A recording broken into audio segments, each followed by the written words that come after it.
Who cares if you have a financial plan if you cannot follow it? So in this video, I'm going to talk very in depth on how to follow a financial plan.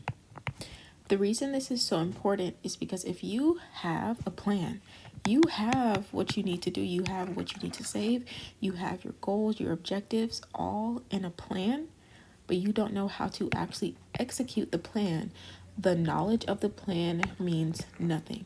Okay, so your knowledge of what you need to do in the plan means absolutely nothing if you can execute the plan. And to execute simply means to do it. That's what execute means. Can you actually take a plan and then create a life and a journey that after 6 months you're like, oh my gosh, I did my entire plan. Life is amazing. I executed it exactly how I wanted to. If you've never been able to say that, after watching this video, you will be able to follow through on your financial plans. The first thing I'm going to say is to have a very specific plan. The reason why you need to have I'm not even going to say really even right, very specific plan, because if you don't have a very specific plan, every single day you're leaving your actions, your behaviors, you're leaving your wallet, you're leaving your money, and you're leaving your plan open to any sort of changes. This is so terrible when it comes to trying to figure out a financial plan that's going to get you to a certain place in a certain amount of time. It's because if you're just letting everything be open to your free will, to your feelings, to basically anything that doesn't align with your plan and in the original place, if you're allowing anything to come in between that, you're going to take so much longer on your plan. And guess what you're going to do? You're going to take 2 steps forward and at the same time take 3 steps back. And where do you end up? You end up farther. You started here when you really started, but now you're starting here. So you're starting farther because you're taking more steps back. So if you don't have a very specific plan, the 2 things you need for a specific plan is a time and a day-to-day. So you need an actual specific time. Don't just say, oh, I want to save $10,000. I want to save $500. I want to buy this car. No. Give yourself, I want to buy this car in X amount of days. I want $500 in this amount of days. I want $10,000 in this amount of weeks. Give yourself a time limit. I love time limits that are short. So short, in my opinion, is going to be from 0 days, right, to 4 weeks. This is an extremely short plan that you can follow. And the way that I think about it in my head is 4 weeks may seem like 30 days, 30 plus days, but really it's just 4 Mondays. It's really just 4 Tuesdays. If I can get through 4 Wednesdays, 4 Thursdays, let's move this down a little bit, and 4 Fridays. And the weekends, really, you're just resting to try to go back to Monday. We all know the weekend barely even exists in the first place. So if you can really think about it like this, you're way less scared of saying, oh, 4 weeks is me. By the time 4 weeks is over, I forgot it even came, right? And so you need to have a time limit though. So I like short time limits.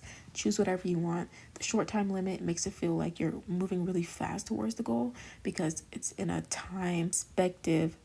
Basically, it's time respective. So it's going to be a goal that you can achieve in this amount of time. That's why we need that, because it makes us feel like, oh my gosh, we're going fast towards this goal. If we choose a goal we can hit in a year, we might move at the same speed as if we're doing this 4-week plan, but if it's the same magnitude, right?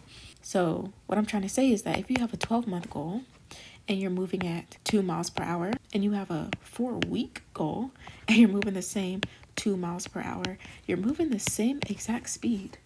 But this one feels like you're moving faster just only because it's a short amount of time, right? That's our human perception.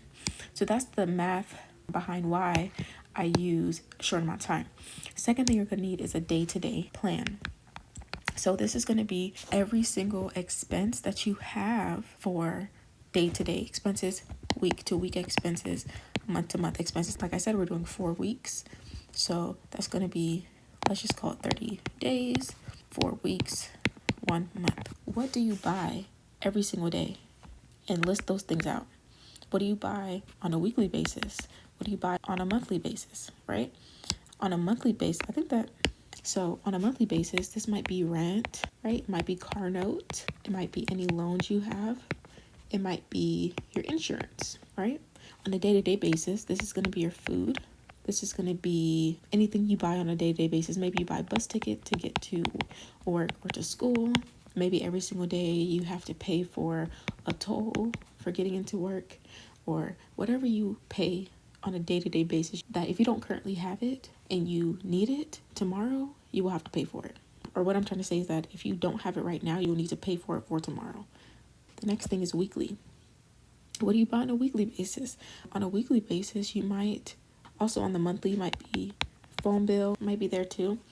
But on a weekly basis, what do you buy? Maybe gas. Maybe every 2 weeks you buy gas, right? On a weekly basis, you might contribute to some savings, right? Maybe every 2 weeks, every paycheck you get, you put a little bit towards savings, right? So you want to have a day-to-day, week-to-week, month-to-month plan that gives you something specific and structured to follow. So what happens when you don't have a plan like this that is mapped out month, week, and day? Yes, is not mapped out week and day. What's going to happen is that you're going to wake up on Monday and you're going to be having all these ideas of all the things you want to go ahead and buy. And then you're like, well, you know what? I actually don't really feel like doing that right now. I feel like doing this instead. So instead of getting grocery, I'm going to get Taco Bell. Okay. In my mind, I'm like, okay, groceries will be like, but if I get Taco Bell, that's like $2. If I just don't get gas in the 4th week, then because I'm not driving that much and the gas is $0, then I can afford to get Taco Bell now and still go and get the grocery tomorrow, still spend the $80, and I am actually saving, right? Because our gas is $40. I'm technically saving, right? Because because 38 is equal to our gas bill minus the dollars we just spent. So let's just say we're like, oh, I'm technically saving $38 by getting the Taco Bell I want right now to go get the groceries that I normally get anyways, and then just save on the gas, right? That would be great if it was inside of your day-to-day plan. If it's not inside of your day-to-day plan, you're going to do this thing I just explained, even though it technically makes sense. You're going to be doing this every day, every week, and every single time you get the chance to. Why? Because the human brain is like, well, if I do it one time, I could do it another. Okay? That's not the we want to go. That's not the route we go. Okay? I was just erasing some things off the screen, but if you're going to do a plan, you don't need to be opening yourself up to all types of changes, all types of alteration, all types of hearsay, they say, feelings and behavior changes. No, okay? You exhaust all of your options, okay? And so the thing I would say, right, because the first thing was have a very specific plan. The thing have a very specific plan, and I just went through the two that you need, which are the specific time and that specific day-to-day plan. The next thing would be to research and exhaust all of your options, okay? At the end of the day, you might have a financial strategy, but that one strategy that you know about has like at least 5-10 other similar things that you could also do that would benefit you in a similar way. So don't just say, oh, well, I know this thing and this thing is going to work for me and blah, blah, blah, blah. No. Research and exhaust all your options, because guess what? When instead of just picking that one thing, you say, oh my gosh, let's just A, B, C, D, and E. You say, instead of doing this thing, this number one, I'm actually going to do B. And that's actually going to benefit me in different ways. And then you get to make your day-to-day plan even better. You're saving more money, which means that what? You either get to buy better food, buy a better bus ticket, not have to do the toll. Maybe you can afford a parking pass, or now you're saving more. Your gas is getting paid. So it really just depends on all of the options that you put into your plan. So that's why you want to exhaust all your options, because if you don't exhaust all your options, you're basically paying the highest price and the most inconvenient price for all of these things. You need to make sure you exhaust your options. And this is so important. Like, I'm trying to get this across. This is so incredibly important when you're making a financial plan, because what is the point of a financial plan if it's going to take you 10 years to get there? The point of a financial plan is to get you stable so that you can go and do something with your dreams. You can go and build something else. You can get out of debt and not feel about it anymore. So what is the point of just, okay, I'm aware, number one, this number two, this number three, and this number four, I'm going to put these all into a plan and then go with that? No. Like, is a week, 3 weeks of learning all the different ways that you can make your plan better going to be worse than getting less than you want to get, or it taking you want it to take? No, it's not worth it. So yes, right now you want that fast cash, you want that easy cash, you want that thing to come in right now, right? You want to fix the debt now. You want to go sign up for that loan. You want to go get more credit cards. You want to go do those things right now because they're easy, quick, fast, very, very convenient ways. But the reason they're fast and convenient is because the people who are giving them out know that it's basically a trap if you don't think about it. So what researching does is not just, I'm not saying that to be boring. What research does is it allows time to think. And with finances, it's incredibly hard to think in finances because you're thinking about your mom, dad, brother, sister, uncle, auntie, husband, wife. Maybe you think about your teacher or your boss. You're thinking about everything that's going wrong. But when you actually sit and you think about all the different options you have and what other similar things you can find, because all these have A, B, C, D, and E, right? And some of these may have 2, but some of them may have 25, right? So it's very important that you have time to think, because this plan, you're going to be changing it.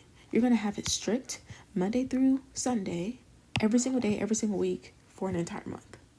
And so you want it to be something that is not open to feelings, not open to changing actions, behaviors, so that you don't compromise your wallet, your money, and your plan.